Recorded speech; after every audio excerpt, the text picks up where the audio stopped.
Glória a Deus. Aleluia. Vamos orar?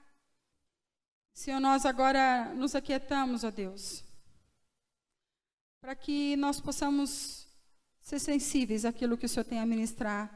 Senhor Deus, depois de tudo aquilo que o Senhor já falou, Senhor, nós sabemos que o Senhor é fonte inesgotável, ó Deus. E nós queremos ouvir um pouco mais do Senhor, ó Deus.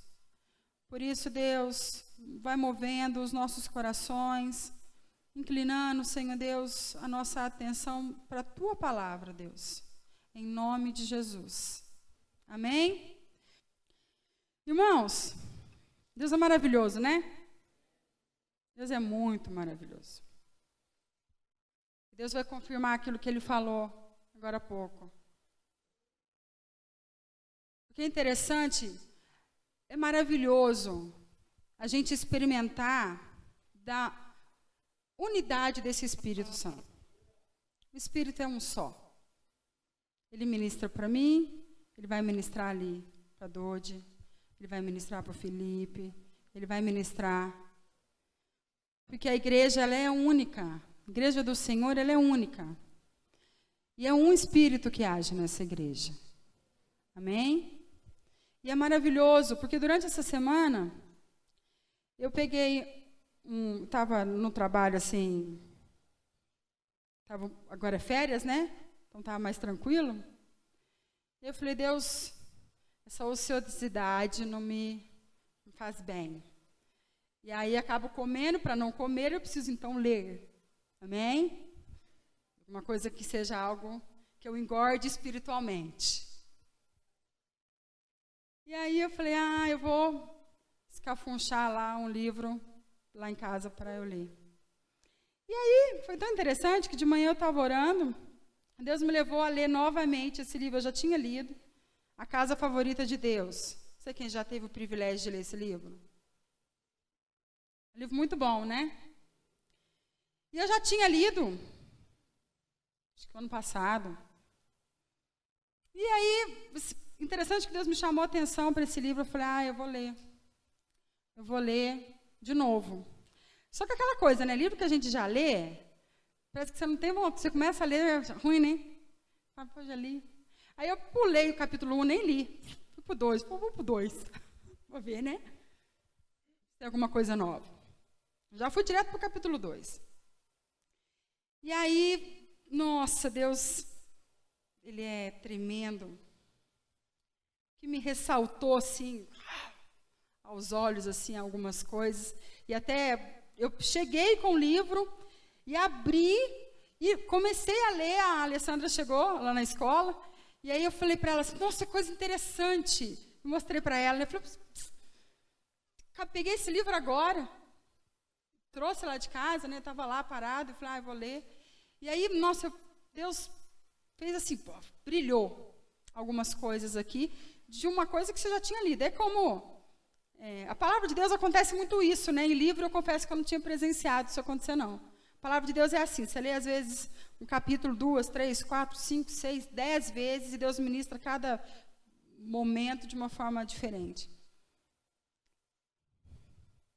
E aí Deus falou algo, está escrito nesse livro, algo interessante. Eu só vou ler alguns trechos para vocês entenderem onde eu quero chegar.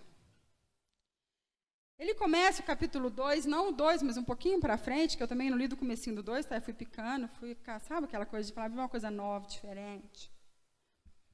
E aí o livro começa, num momento do livro, diz assim, não é mais aceitável ter alguns bons cultos, alguma boa música ou uma boa pregação. O que nós devemos é encontrar o próprio Deus. Achei interessante, né? Porque é gostoso estar no culto. É bom ouvir uma boa música. É gostoso ouvir uma boa pregação. Poxa, aquele pastor, aquela pastora, aquele missionário, aquele pregador, pessoa, poxa, prega bem. Pessoa, tem uma boa oratória. Mas aqui diz assim, olha, não é mais aceitável. Aí você pensa assim, poxa, não é mais aceitável? Uai, então tem que ser um culto ruim, a música ruim, pregador ruim. E aí isso me encheu os olhos, eu falei, Deus, é verdade. Não é mais aceitável a gente ir em bons cultos. Aceitável é encontrar o próprio Deus. E aí eu continuei vendo, e eu queria que vocês abrissem aí em Apocalipse, capítulo 3. É interessante porque é um texto que eu acho que algumas pessoas não sabem disso. Mas é um texto que todo mundo usa ele para evangelizar. Apocalipse 3:20, o que diz esse texto? Aí todo mundo sabe de cor, né? Vamos lá.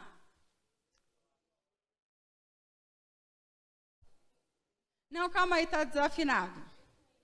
Ó, 1, 2, 3 e...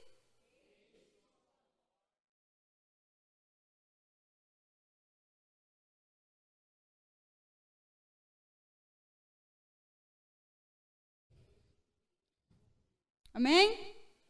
Quem já conhece esse texto bastante de evangelizar? Só esse povo que conhece? O resto não conhece? Usa bastante, né? Esse texto, esse versículo, foi o Senhor falando para uma igreja morna. Essa igreja era. A igreja da Laodiceia. Era uma igreja, Deus declarando, né? É uma igreja morna. É uma característica de igreja que está ocupada ou preocupada com bons cultos, boas pregações, boas músicas. Mas o povo muito envolvido com as suas coisas. Indiferente a algumas ações de Deus. Indiferente, como se aquilo fosse algo normal, porque afinal de contas, o Senhor, a palavra de Deus diz que Ele habita em meio aos louvores. A palavra de Deus diz que quando 2 ou 3 se reunirem em nome dEle, Ele ali estaria. Amém? Isso que a palavra de Deus nos diz. Isso é real. Mas é interessante quando você lê todo esse capítulo 3, e aí você vê a forma dura com que Jesus fala a essa igreja, e aí logo depois você vê um texto como esse, que é um texto que a gente usa para evangelizar. E a grande situação aqui, e o que me ressaltou muito os olhos, foi quando você vê que alguns bons cultos já não são mais aceitáveis, porque muitas pessoas não abriram ainda a porta para Jesus. Aqui ele diz algo que eu vou ler para vocês. Ele diz assim: o Espírito Santo está procurando lugar para o próximo derramamento. Ele está em pé na porta da frente das nossas igrejas, procurando alguém como Davi, que tinha preparado um lugar para a sua habitação, um lugar onde adoradores estão querendo escancarar as portas do céu, com suas mãos levantadas, para que a glória de Deus possa descer e ficar entre eles. Amém? Aqui diz que o Senhor procura, e a palavra de Deus também diz, que os olhos do Senhor, eles ficam atentos, procurando, caçando corações que o desejem adorar em espírito e em verdade. Que desejem, de uma forma extrema, escancarar as portas da sua vida, para que ele seja a habitação principal da sua vida. Nós temos presenciado ministrações onde é nítido e é claro que o Senhor deseja derramar sobre a igreja algo novo. Nós tivemos uma pregação do Senhor que disse que o Senhor tem que ser o centro das nossas vidas. Agora Ele só vai conseguir ser o centro da nossa vida se Ele estiver dentro da nossa casa. E aí a grande pergunta é assim: você já abriu a porta? Será que são as pessoas de fora que precisam só abrir? Será que a sua porta está escancarada para que Ele seja o centro?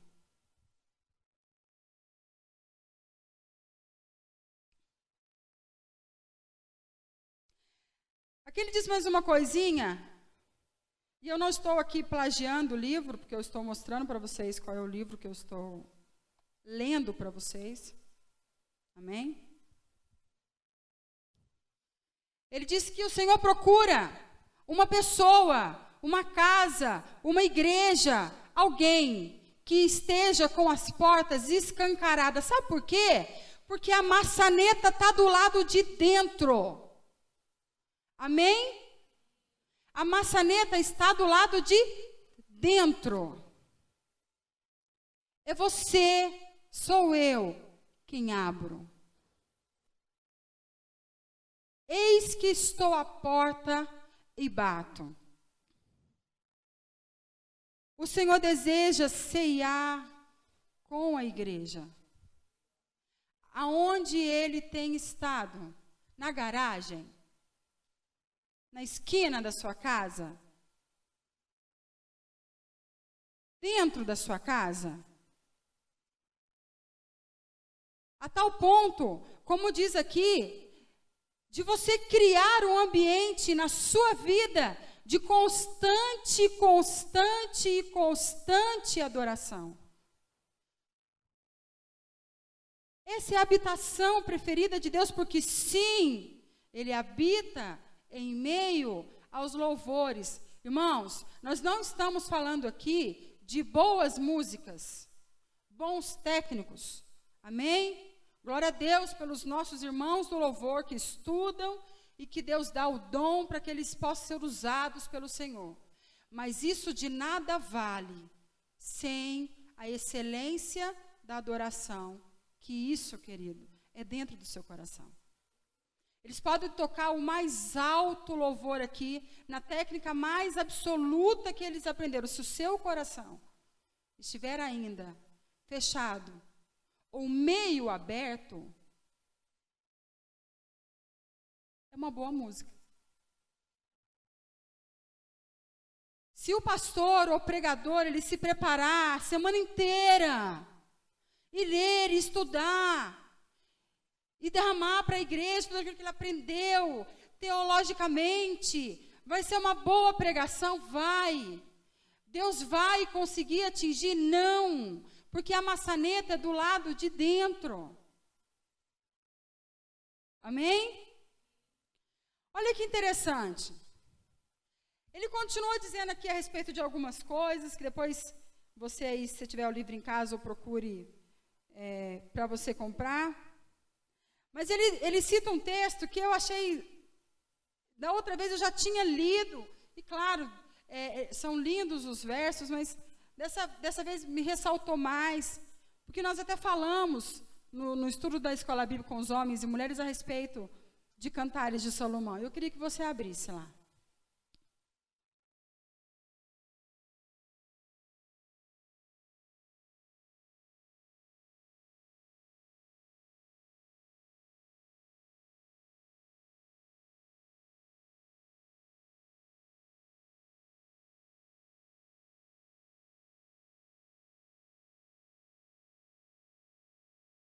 Cantares, ou Cântico dos Cânticos, 5.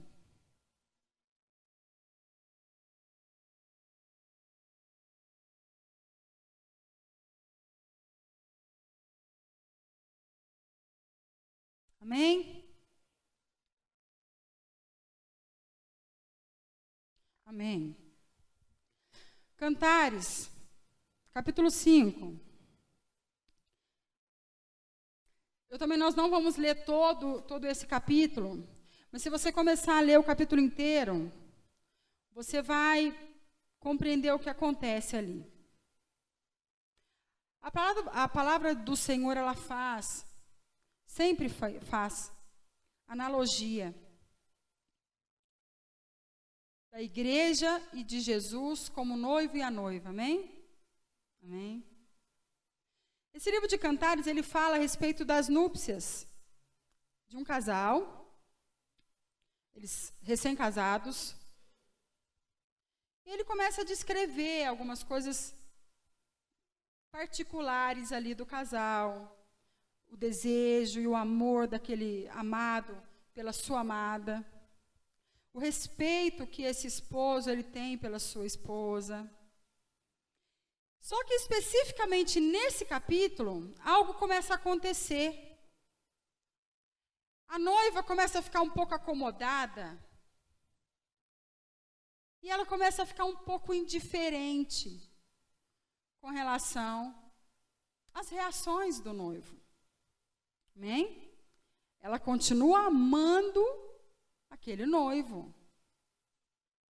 Ela continua desejando e querendo aquele noivo. Mas as atitudes dela começam a demonstrar uma indiferença com relação a esse noivo. E aqui, no capítulo 5, no verso 2, diz assim, a noiva: eu estava quase dormindo, mas o meu coração estava acordado. Escutem, o meu amado está batendo.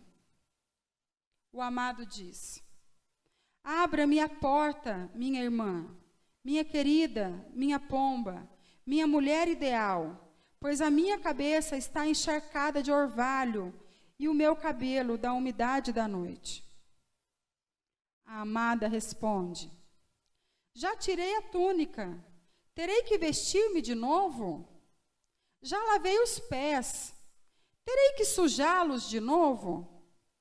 O meu amado pôs a mão por uma abertura da tranca. Meu coração começou a palpitar por causa dele. Levantei-me para abrir-lhe a porta.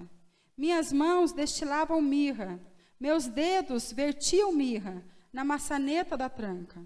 Eu abri, mas o meu amado se fora. O meu amado já havia partido.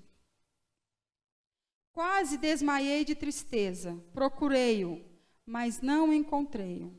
Eu o chamei, mas ele não respondeu. Amém? Eu não sei se você já compreendeu, mas eu vou dizer para vocês. Esse texto começa dizendo assim: que o Senhor, Ele está ali, batendo na sua vida, e dizendo assim: olha, eu quero derramar, eu quero fazer,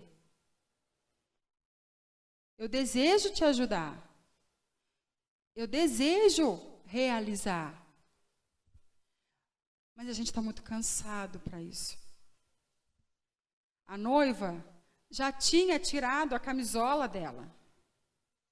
Ela já estava assim, deitadinha. Sabe quando a gente se aconchega na cama, bem gostosinho? Você faz até assim. Aí você está com os pezinhos para cima. E aí, de repente, alguém chama: ô fulano! Aí você pensa assim: não acredito. Porque você tem a certeza que depois você não vai conseguir, né? Se chegar de novo daquele jeito.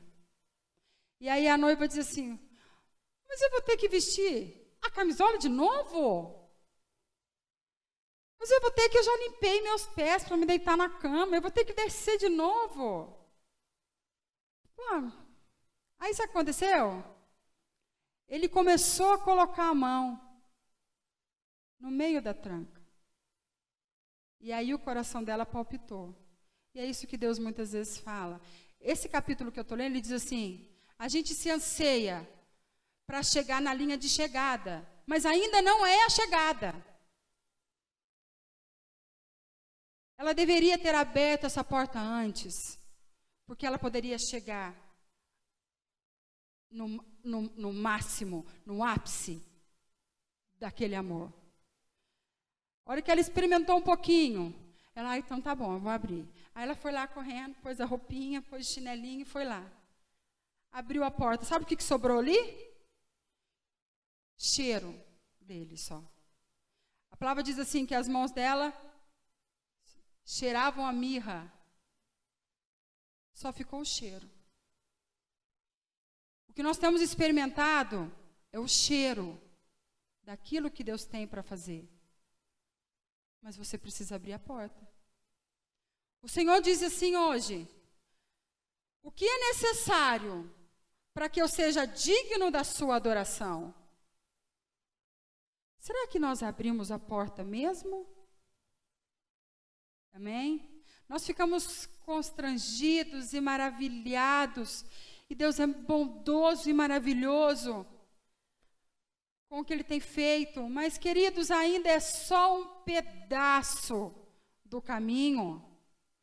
Não se antecipe em chegar na linha, porque ainda não chegou.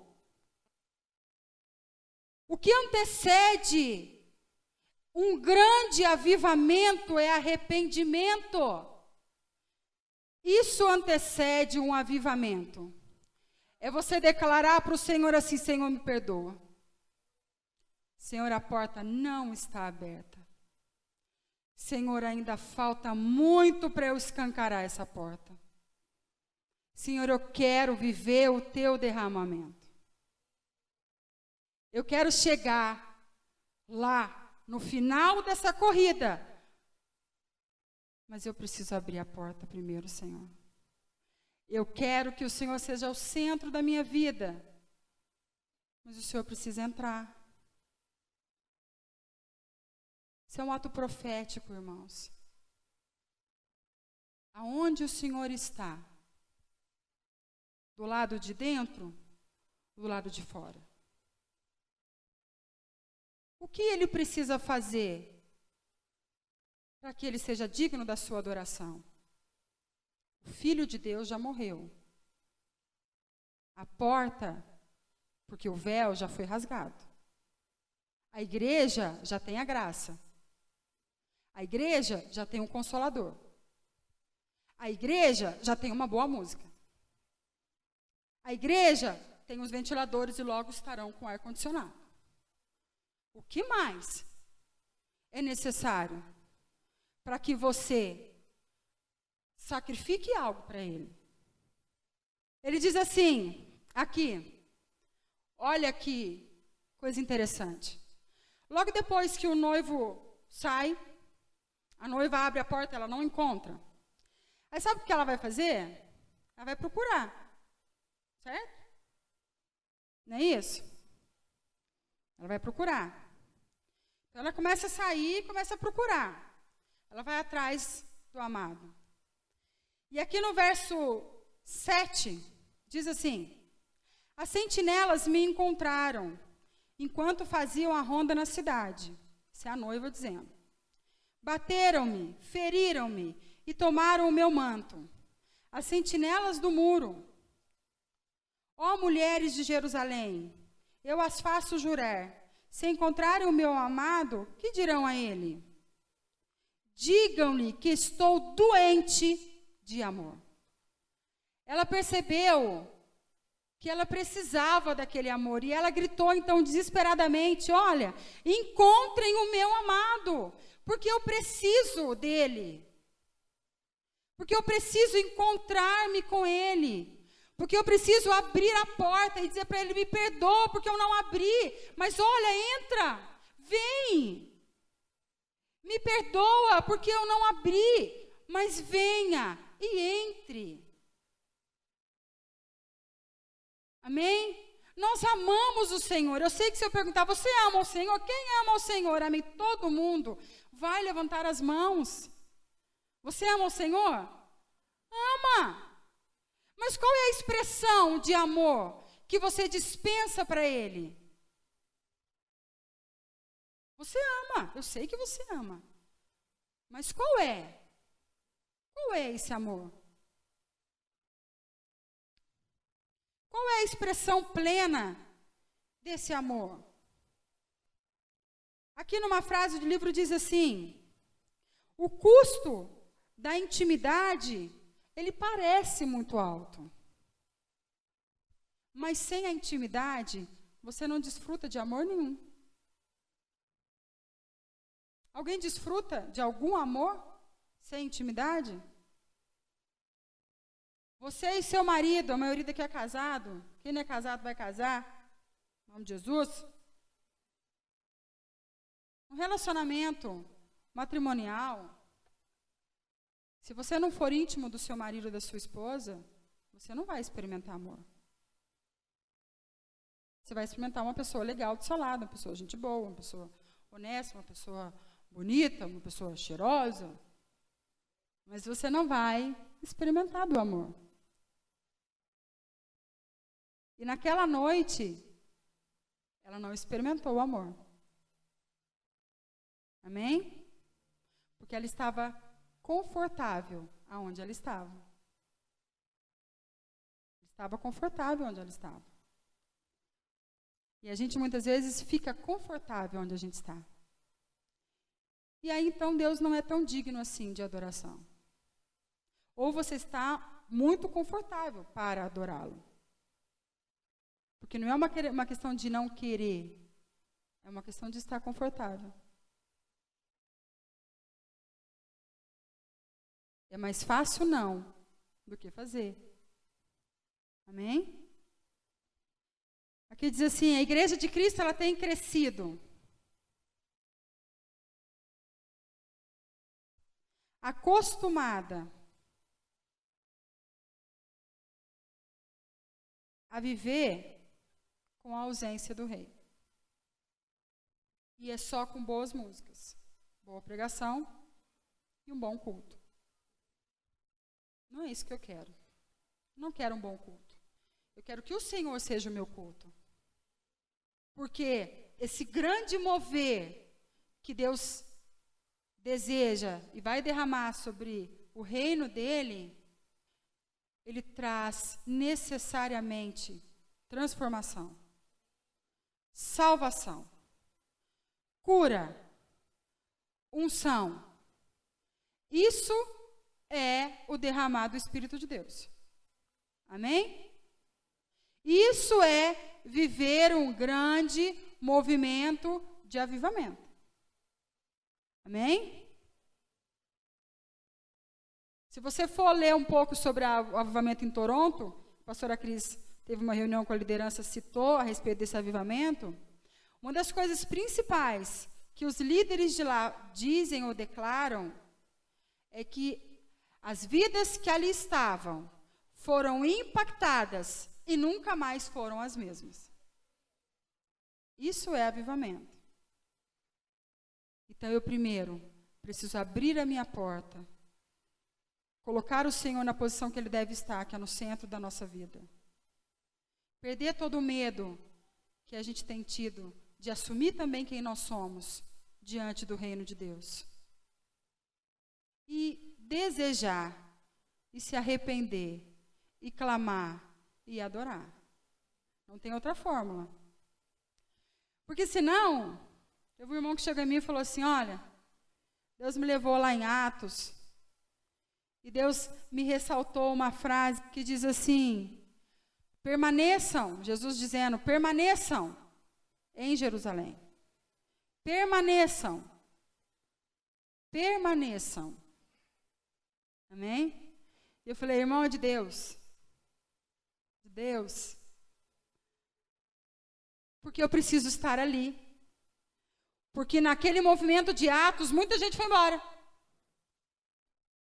E depois, quando aquele negócio aconteceu, e o Pentecostes aconteceu, e aquele povo ficou vibrando, eu estava falando para ele assim, com certeza veio um monte de gente que estava ali. Falou, aconteceu. Aconteceu. Respingou. Respingou. Mas eu não estava ali. Eu não estava ali. Eu não estava ali no meio. Então, eu não experimentei. Amém? Então, nós vamos orar. Nós vamos orar para que você se arrependa, para que eu me arrependa, para que nós possamos compreender a grandeza do arrependimento, a grandeza de um coração contrito e arrependido. E é nesse coração que o Senhor manifesta a glória. Quando o livro cita Davi, quando a gente vê a respeito da história de Davi, nós vemos que Davi, ele não foi um homem livre de pecados. Mas nos momentos que Davi pecou, ele se arrependeu e se prostrava ao pó, porque ele sabia que não é de qualquer condição que o Senhor habita. Amém? Então nós vamos orar. Mas entenda, nós estamos num movimento de arrependimento, de expectativa de coisas grandes de Deus. O Senhor está à porta. O Senhor deseja. Aqui ele diz algo tão interessante, que ele diz assim, quando a gente chega na linha de chegada, quando você percorre ali a carreira, isso quer dizer que você já está vivendo a plenitude da manifestação de Deus. Eu sempre falo a respeito de plenitude, de abundância, porque eu creio que não tem como a gente ser impactado pelo Espírito de Deus e continuar do mesmo jeito. Eu preciso viver a plenitude de Deus. Estão entendendo? É plenitude. Plenitude é a excelência da manifestação de Deus. É a grandeza da manifestação de Deus. É aquilo de mais pleno que Deus pode derramar sobre a tua vida. A igreja da Laodiceia, morna igreja, você lê lá, Apocalipse 3, era uma igreja que estava com bons cultos, boas, né? Mas era uma igreja ocupada com as suas coisas. Ocupadas com a sua, cada um preocupado com a sua vida. Eu não estou dizendo aqui que você não tenha que se preocupar com a sua vida, você preocupe-se com a sua vida. Mas você saiba que você é peregrino aqui. Quando a igreja começar a se comportar como peregrina, a plenitude começa a se manifestar. Quando a igreja se comportar como não pertencente a esta terra, a igreja começa a vivenciar. E eu não estou falando aqui de momentos de manifestação de Deus, mas de uma vida constante de manifestação de Deus. Amém? Você está dirigindo o carro, você está falando em línguas. Você chegou no trabalho, Deus te revela a vida do fulano. Você está andando com o pastor, passa enfermo aqui, você vai, seja curado em nome de Jesus. A palavra diz que a sombra de Pedro curava. Por que a nossa sombra não cura? Qual que é a diferença de Pedro comigo? De Pedro comigo nada, porque ele era tão turrão como eu. Senhor, a minha sombra também. A minha sombra tem que manifestar o poder de Deus. O que eles passaram e as pessoas eram curadas? Porque eles eram estrangeiros neste mundo. Glória a Deus. Porque até a roupa que você está vestindo vai se queimar no fim dos tempos. Peregrinação. Essa é a posição do povo de Deus. Peregrinação. Essa é a postura do povo de Deus. Peregrinar. Sofrer pela limitação de não usufruir de conforto algum, se esse conforto se intrometer no seu relacionamento com Deus. Se esse conforto interferir no seu relacionamento com Deus, não desfrute, porque não vale a pena. Amém? Eu não estou falando aqui de você fazer um atestado de pobreza, tá? Não. Trabalhem, construam as suas coisas, amém? Mas não deixe o seu coração ficar nisso. Não permita que o seu coração fique nisso. Não permita que o seu coração fique nisso a ponto de ver o seu irmão do seu lado, passando qualquer tipo de restrição, e você fica em silêncio. Não permita que você tenha 2, 3, 4 carros e o irmão do seu lado caminha a pé. Não permita que essas coisas aconteçam. Porque isso não é atitude de estrangeiro. Estrangeiro é aquele que sai, não sabe para onde vai, não sabe para onde vai ser levado. Agora o Filho de Deus sabe. Nova Jerusalém. Manifestação da Shekinah de Deus. O livro diz algo tão interessante, ele fala assim, a igreja ela se conforma em viver picos de Shekinah. Enquanto o Pentecostes, ele declara a respeito de uma abundância de Shekinah, de uma forma tão poderosa, que as pessoas não conseguem ficar de pé. Que o seu joelho vai cair no chão. Porque é precioso demais para nós. Amém? Vamos orar. E agora, o único som que nós vamos ouvir, mesmo que seja baixo, é a sua adoração. O único som que vai sair daqui, por este momento, é o som da sua adoração. Então, eu gostaria que você fechasse os seus olhos. Feche os seus olhos. Comece a dizer para o Senhor, baixinho, alto, do jeito que você quiser, em silêncio, mas diga para Ele. Vai falando, vai descrevendo a pessoa grandiosa, maravilhosa. Deus, eu abro a minha porta. Eu abro a porta do meu coração. Eu quero que o Senhor seja o centro. Deus, venha. Deus, eu me arrependo, Senhor. Eu quero viver a plenitude, Deus. Santo, santo. Oi, acheias. Oh, santo, santo, digno Deus. Aleluias. Senhor, Tu és digno e adorado, Pai. E nós rendemos ao Senhor, ó Deus, graça, louvor e glória. Porque Tu és digno de toda honra e todo louvor, ó Pai. E que não há, Senhor, ninguém que seja digno como o Senhor, ó Pai.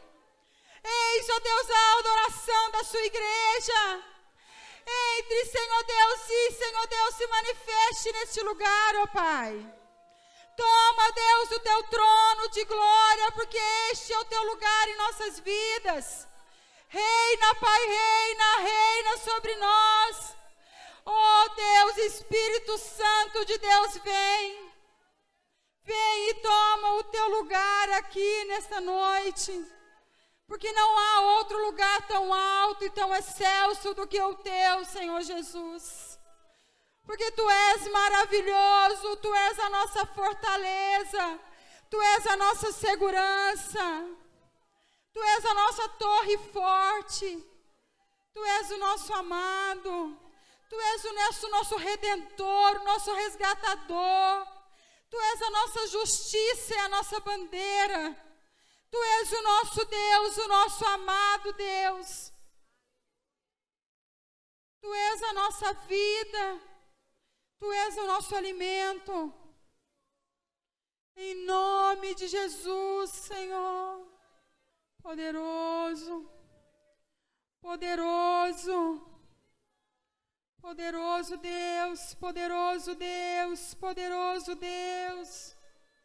Poderoso Deus.